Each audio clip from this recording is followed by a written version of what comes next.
I am Rahul Sharma, MPhil scholar in Commerce and Management in Sri Rawatpura Sarkar University. Today we are study about the not-for-profit organization, the final account or not-for-profit organization. तो not-for-profit organization होता क्या है? Not एक रहता है profit organisation और एक रहता है नॉट फॉर प्रॉफिट ऑर्गेनाइजेशन। तो हमारा जो प्रॉफिट ऑर्गेनाइजेशन रहता है, जैसे कि जो कंपनी प्राइवेट कंपनी या कुछ भी जो बस प्रॉफिट के लिए ही उसका बिजनेस करती है, तो उसको बोला जाता है प्रॉफिट ऑर्गेनाइजेशन। और एक कुछ रहते हैं और एक कुछ जगह रहता है जहाँ पे जो ऑर्गेनाइजेशन रहता है और कुछ इंस्टीट्यूट रहता है जो कि कुछ प्रॉफिट नहीं पाने के लिए, कुछ सोसाइटी को कुछ देने के लिए और कुछ सोसाइटी को हेल्प करने के लिए जो एक सोसाइटी और एक ऑर्गेनाइजेशन रहता है, उसको बोला जाता है not for profit organisation. For example मंदिर हो गया, मस्जिद हो गया, कुछ स्कूल हो गए या कोई क्लब हो गया, जैसे कि एनजीओ हो गया। तो जो प्रॉफिट को मोटिव में नहीं रख के बस अपना सर्विस देने के लिए और कुछ हेल्प करने के लिए दूसरे को जो किया जाता है वो हो जाता है नॉट फॉर प्रॉफिट वर्क। तो नॉट फॉर प्रॉफिट वर्क में बहुत सारे ट्रांजैक्शन होते हैं और बहुत सारे फंड आते हैं, फंड जाते हैं, क्या यूज हुआ, कैसा पैसा कहाँ गया, तो वो सबको हिसाब करने के लिए और वो सबको काउंट करने के लिए वो भी एक अपना फाइनेंशियल अकाउंट बनाते हैं, अपना बैलेंस शीट बनाते हैं। पर ये हमारा प्रॉफिट ऑर्गेनाइजेशन से अलग होता है, बिल्कुल ही अलग होता है, क्योंकि इनका कुछ रिकॉर्ड, इनका सब कुछ अलग वे में रिकॉर्ड होता है। जो कि प्रॉफिट एंड लॉस हमारा प्रॉफिट ऑर्गेनाइजेशन में क्या होता है, हम बनाते हैं trading account, profit and loss account, फिर हमारा बैलेंस शीट। उसी तरह हम इसमें अलग अलग अकाउंट बनाया जाता है। तो इसमें क्या बनाते हैं हम, received and payment account, income and expenditure account, फिर उसके बाद हम बनाते हैं बैलेंस शीट। तो आज हम पढ़ेंगे रिसीव एंड पेमेंट अकाउंट के बारे में। फर्स्ट बनाते हैं रिसीव एंड पेमेंट अकाउंट, फिर सेकंड बनाते हैं हम इनकम एंड एक्सपेंडिचर अकाउंट। तो हम ये दो अकाउंट बनाने के बाद हम फिर बनाते हैं बैलेंस शीट। तो 3 नंबर में आता है हमारा बैलेंस शीट। तो पहले हम देखते हैं रिसीव एंड पेमेंट अकाउंट। तो ये नॉर्मली हमको पता चल रहा है रिसीव एंड पेमेंट मीन्स हम क्या रिसीव किए और कुछ पेमेंट दिए, तो उसको बोला जाता है रिसीव एंड पेमेंट। तो इसमें दो टाइप के रहते हैं, एक रहता है डेबिट साइड और एक रहता है क्रेडिट साइड।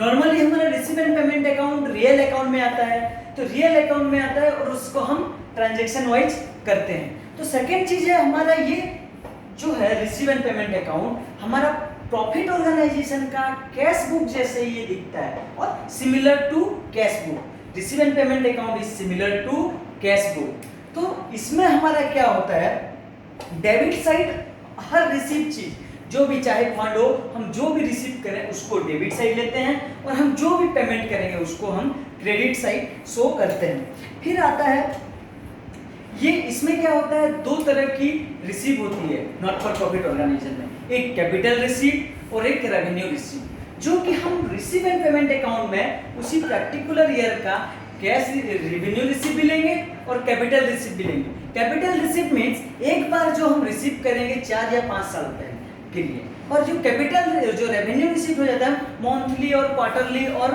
वीकली और ईयरली, जो भी एक ईयर के अंदर हम बार बार ट्रांजेक्शन आता रहेगा वो हो जाएगा कैपिटल रिसीव। तो हमारा इसमें निकलता क्या है, हमारा ये रिसीव एंड पेमेंट अकाउंट का लास्ट में ऑल हम रिसीव लेंगे हर डेबिट साइड में और पेमेंट करेंगे हम क्रेडिट साइड में। तो पेमेंट क्रेडिट साइड में जब होता है तो ये अकाउंट से निकल के आता है cash in hand and cash at bank. तो हमारा बैंक में कितना पैसा है, हमारे हाथ में कितने पैसे हैं, हम ये अकाउंट के माध्यम से हमको पता चलता है। तो ये हर नॉट फॉर प्रॉफिट ऑर्गेनाइजेशन का ऑर्गेनाइजेशन इसको बनाने के लिए जरूरी है for cash and bank balance जानने के लिए।